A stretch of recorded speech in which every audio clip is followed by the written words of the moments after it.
Decoration যেটা যে flavour সেই ফ্লেভারের থেকে আলাদা।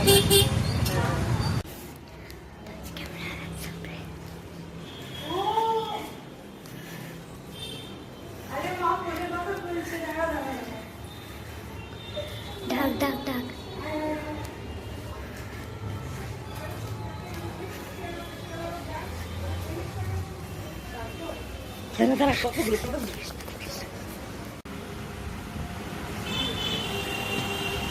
হইল গল্প? হ্যাঁ, যা রিয়াকশনটা আমি তুলবো ভাবলাম, দেখি কিছু নাই তো তাই বুঝু দেখি না। যখন আসছিল স্টার্ট হয়ে গেল। গুড মর্নিং এভরিওয়ান, আমি মাম্পি আর একটা নতুন ব্লগ নিয়ে তোমাদের সামনে হাজির হলাম। তো প্রথমে তো সকালবেলা উঠে পড়েছি। উঠে আমি হঠাৎ দেখি আমাদের জানলার সামনে কিছু কিচিরমিচির আওয়াজ পাওয়া যাচ্ছে। তো দেখো এই যে এই পাখি দুটো কিচিরমিচির করছিল। তো তোমরা যদি কেউ চিনে থাকো এই পাখি দুটোকে তাহলে আমাকে কমেন্টে নামটা জানিও। তো আমার জানা নেই নামটা। তো খুব ভাল লাগছিল, বেশ খুব কিচিরমিচির করছে, মানে দুজনে মিলে কথা বলছে, গল্প করছে যে বোঝা যাচ্ছে আর কি। তো সেটা আমি ভিডিও করে রেখেছি। তো তোমাদের জানা থাকলে আমাকে কমেন্ট বক্সে নামটা জানিয়ে দিও। আর তারপরে সব দেখে টেকে তারপরে আমি চলে গেলাম, মানে সব বাসি কাজ সেরে চান টান করে পুজো দিয়ে রান্নাঘরে চলে গেলাম। তারপরে মেয়ের জন্য এখন বানাচ্ছি আট চিলি। তো মোটামুটি আমার রান্না প্রায় শেষ হয়ে গেছে। তো আট চিলি রেসিপিটা তোমাদের আগেই দিয়ে দিয়েছিলাম আমি।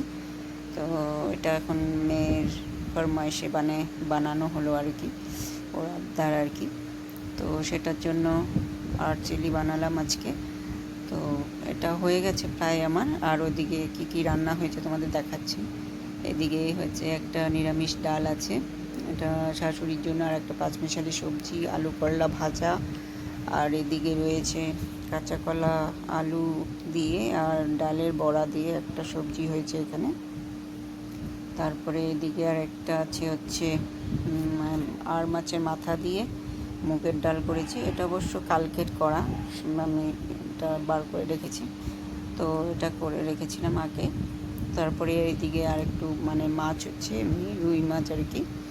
তো সেটা ভেজে রাখছি মাছগুলোকে, ভেজে ব্যাস তারপরে খাওয়া দাওয়া সেরে বিকেলে মা মেয়ে মিলে একটুখানি বেরোলাম। তো আমার এক বান্ধবীর ম্যারেজ অ্যানিভার্সারি ছিল, তো ওকে সারপ্রাইজ দিচ্ছিলাম আর কি দেওয়ার জন্য। তো ওকে না জানিয়ে চলে এসেছি ওর বাড়িতে। তো দেখো কীরকম সারপ্রাইজ হয় তোমরা। ঢাক ঢাক ঢাক।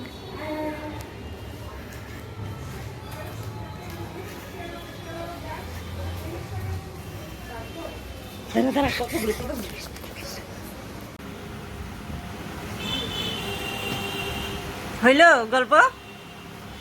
হ্যাঁ, যা রিয়াকশনটা আমি তুলবো ভাবলাম, দেখি কিছু নাই তো তাই বুঝু দেখি না।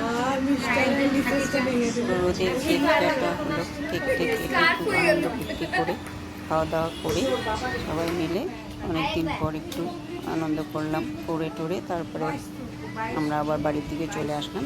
তো আমার এই ছোট্ট মিনি ব্লগটা তোমাদের কেমন লাগলো? যদি ভালো লেগে থাকে লাইক কমেন্ট শেয়ার করো, আর আমার চ্যানেলটা সাবস্ক্রাইব করে দিও। আর এভাবে আমার পাশে থেকে তোমরা সবাই। টাটা আজকের মতো।